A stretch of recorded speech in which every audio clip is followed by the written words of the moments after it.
हर्पल जियो drama time बन चुका है बहुत ही ज़्यादा इंटरेस्टिंग।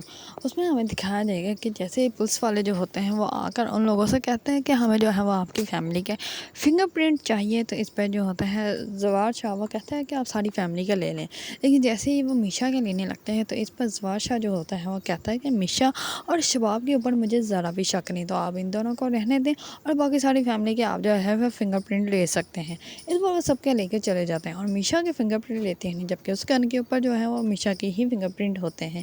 इस पर वो फिंगरप्रिंट जो होते हैं वो मैच ही नहीं हो सकते। इस पर मीशा को सुकून का सांस आता है, वो तो बच जाती हैं। इस पर मीशा जो होती है वो उसका थैंक्स करती है और चली जाती हैं।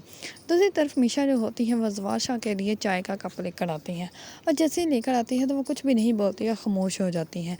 इस पर जवार शाह जो होता है वो कहता है कि मैंने तुमसे बात करनी है और मैं माफ़ी चाहता हूँ कि जो भी हुआ। इस पर वो कहती है कि नहीं, इसमें आपकी कोई गलती नहीं है। इस पर जवार शाह जो होता है वो कहता है कि मैं तुमसे शादी करना चाहता हूँ। इस पर मीशा जो होती है वो कहती है कि आप जब भी कोई बात करते हैं तब भी आपके दिल में जो है वो शबाब का ज़िक्र आ जाता है। अगर आपके दिल में अभी भी शबाब के लिए सॉफ्ट कॉर्नर है तो फिर मेरे लिए क्यों आप ये सब कुछ कर रहे हैं, फिर हमारा रिश्ता बिल्कुल भी कायम नहीं रह सकता। इस पर जो होता है जवार शाह वो कहता है कि ऐसी कोई बात नहीं है, मेरा और शबाब का जो रिश्ता है वो बहुत ही ज़्यादा पुराना है और इसी वजह से मैं उसको अच्छे से जानता हूँ। और अब जो है वो एक बेबस इंसान की तरह फ़ील कर रही है कि जैसे एक बहुत बड़ा तूफ़ान जो है वो उसके करीब आ रहा है, लेकिन वो कुछ भी नहीं कर पा रही, सिर्फ एक बेबस इंसान बन के वो सिर्फ देख रही है। तो इसी वजह से वो थोड़ी बेचैन है और कोई बात नहीं। इस पर जवार शाह जो होता है वो उठ के मीशा के हाथ पकड़ लेता है और वो कहता है कि तुम परेशान मत हो, तुम्हारा हक जो है वो कोई नहीं छीन सकता। इस पर जो होती है मीशा वो कहती है तो फिर तुम ऐसे करो, शबाब को जो है वो तलाक दे दो। ये बात सुनते ही जवार शाह जो होता है वो खामोश हो जाता है और वो कुछ भी नहीं बोलता है। इस पर मीशा जो होती है वो अपने हाथ उसके हाथों से निकाल के वहाँ से चली जाती हैं। दूसरी तरफ जवार शाह जो होता है वो नैन के रूम में जाता है और नैन से बातें कर रहा होता है। इतने में शबाब आ जाती है और वो कहती है कि कहाँ थे तुम सारी रात और यहाँ पे क्या कर रहे हो। इस पर वो कहता है कि तुम्हें नज़र नहीं आ रहा, मैं अपने बेटे से मिलने आया हूँ।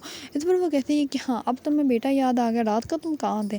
इस पर वो खामोश हो जाता है। इस पर वो कहती है कि बताओ ना। इस पर वो कहता है कि मैं तुम्हें क्यों बताऊँ। इस पर वो कहती है कि उस आया के साथ थे। इस पर वो कहता है कि हाँ, उसी आया के साथ था। इतने में ही मीशा आ जाती है और मीशा जो होती है वो उन दोनों की बातें सुनने लग पड़ती हैं। तो शबाब जो होती है वो बार बार कहती है कि तुम उससे शादी करोगे, मेरा मुकाम दोगे उसका। इस पर जो होता है जवार शाह वो कहता है कि कोई किसी का मुकाम नहीं दे रहा और ना ही कोई ले सकता है।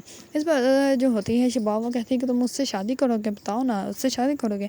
इस पर जवार शाह जो होता है वो कहता है कि हाँ, मैं उससे शादी करूँगा। इस पर जो होती है शबाब वो कहती है कि इतना जुल्म मत करो। इस पर वो कहता है कि मैंने तुम पे जुल्म क्या किया है, जब तुमने मेरी शादी निहाल से करवाई थी तब भी तो तुमने करवाई थी ना शादी मेरी। तुमने तो अपने हाथ की जो है वो कठपुतली मुझे समझ लिया था, जो तुम कहते जाते थे वो मैं करता जाता था। क्या मेरी खुशी नहीं है? तुमने कभी ये नहीं सोचा कि मेरा सुकून कहाँ पे। अब मेरा सुकून जो है वो मीशा में है, तो मुझे वो अच्छी लगती है, मैं उससे शादी करूँगा। इस पर जो होती है शबाब वो बहुत ज़्यादा हैरान और परेशान हो जाती है। दूसरी तरफ जवार शाह जो होता है वो वहाँ से चला जाता है। दूसरी तरफ आमिर जो होता है वो मीशा को जो है वो डिनर पे इनवाइट करता है। इस बार मीशा जैसे ही डिनर पे जाती है तो वो उसका देख के कहता है कि मुझसे बहुत बड़ी गलती हो गई। ये सुनते ही मीशा जो होती है वो डर जाती है, उसको ऐसा लगता है कि कोई बात है। इस पर वो कहता है कि इतनी देर क्यों लगा दी मैंने तुम्हें डिनर पे इन्वाइट करने में।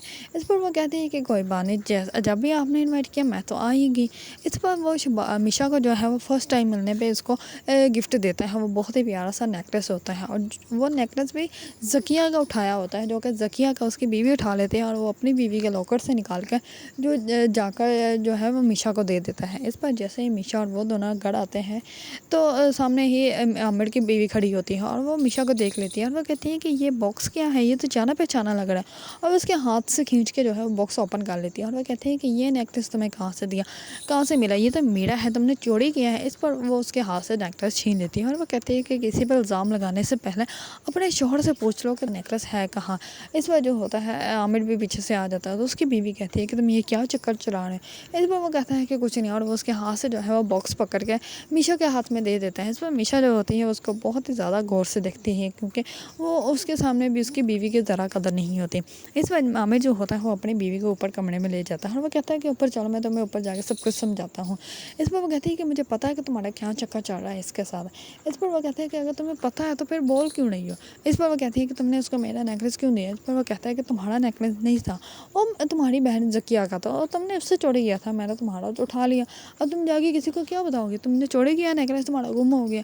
یہ تو تم کسی کو کہہ ہی نہیں سکتی، اور یہ سچ میں وہ کسی کو کہہ ہی نہیں سکتی، اس وجہ سے وہ خاموش ہو جاتی ہے۔